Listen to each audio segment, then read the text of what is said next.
안녕하세요. 오늘 여러분이 보내주신 자료, 특히 그 블룸버그 컬럼 있잖아요. 엔비디아 CEO 젠슨 황에 대한 거요. 아, 네네. 최근에 아주 화제였죠. 그걸 중심으로 좀 더 깊이 파고들어 보려고 합니다. 이 사람의 말과 행동, 그 의미를 같이 한번 찾아보시죠. 좋습니다. 얼마 전에 대만 컴퓨텍스에서 젠슨 황이 뭐랄까 거의 테일러 스위프트급 환영을 받았다고 하더라고요. 네, 맞아요.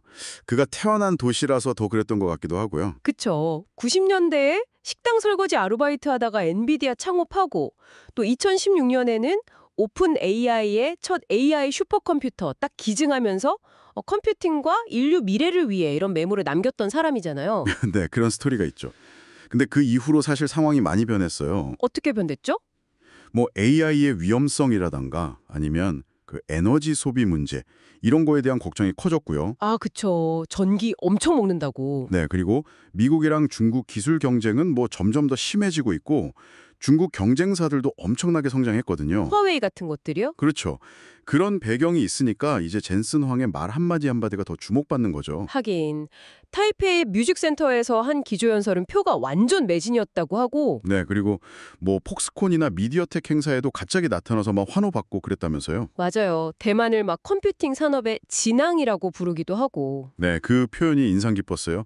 대만의 중요성을 강조한 거죠. 또 뭐 단골 과일 가게 아주머니 얘기도 하고 그러면서 좀 친근한 모습도 보여줬는데 근데 여기서 진짜 흥미로운 건 그 중국 기술에 대한 평가 같아요. 맞습니다. 바로 그 부분인데요.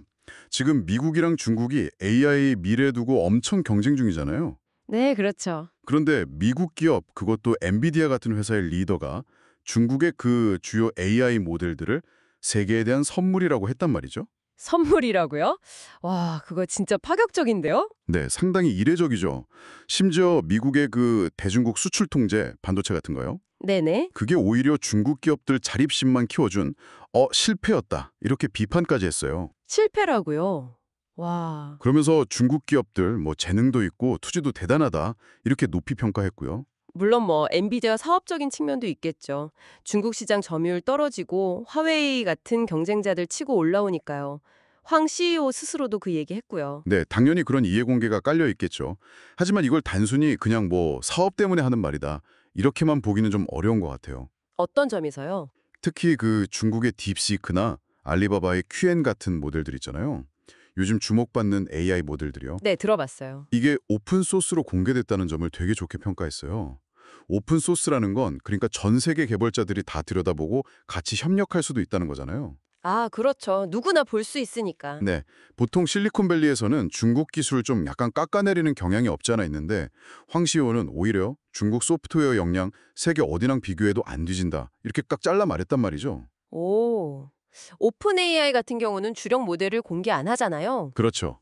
GPT 같은 건 여전히 비공개죠. 상당히 대조적인 모습입니다. 그러네요. 이 오픈 소스가 핵심이군요. 그 블룸버그 칼럼 쓴 캐서린 소백이라는 기자도 그 점을 짚더라고요. 네, 황 CEO의 이러한 관점이 실리콘밸리한테 주는 메시지가 있다. 뭐 이런 거죠.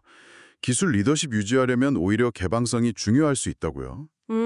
워싱턴 정치권에서는 좀 불편하게 들릴 수도 있겠네요. 그렇죠. 하지만 뭐 미국 정책에 의도치 않은 결과라든가 아니면 중국 AI 기술력을 좀 냉정하게 다시 봐야 한다. 이런 점에서는 귀 기울일 만하다는 분석인 거죠. 결국 젠슨 황의 발언은 여러 가지가 섞여 있는 거네요. 사업적인 계산, 또 중국 AI 발전에 대한 현실적인 인식, 그리고 미국 정책에 대한 비판 같은 것들요. 맞습니다.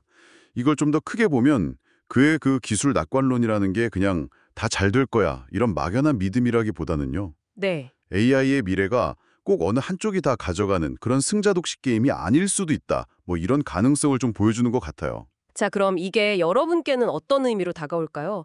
AI 판도가 정말 빠르게 바뀌고 있고 단순히 미국 대 중국 이런 구도 말고도 더 복잡한 역학관계가 있다는 걸 보여주는 것 같습니다. 네, 다양한 관점을 이해하는 게 중요해 보이고요. 특히 기술 발전이랑 지정학적 경쟁이 어떻게 막 얽혀 돌아가는지 정말 잘 보여주는 사례 같아요. 마지막으로 이런 질문 한번 던져보고 싶네요. 네, 황 CEO의 관점이나 중국의 기술 발전을 이렇게 보면 앞으로 AI 분야에서 리더라는 게 그 의미 자체가 좀 달라질 수도 있지 않을까요? 좋은 질문인데요. 기술 패권을 두고 계속 경쟁은 하겠지만 네. 동시에 어떤 분야에서는 오히려 협력이나 개방성이 더 중요해지는 뭐 그런 미래가 올 수도 있지 않을까. 앞으로 AI 생태계가 어떻게 펼쳐질지 계속 지켜봐야 할 것 같습니다. 네, 정말 흥미로운 지점이네요. 오늘 이야기는 여기까지 나누겠습니다.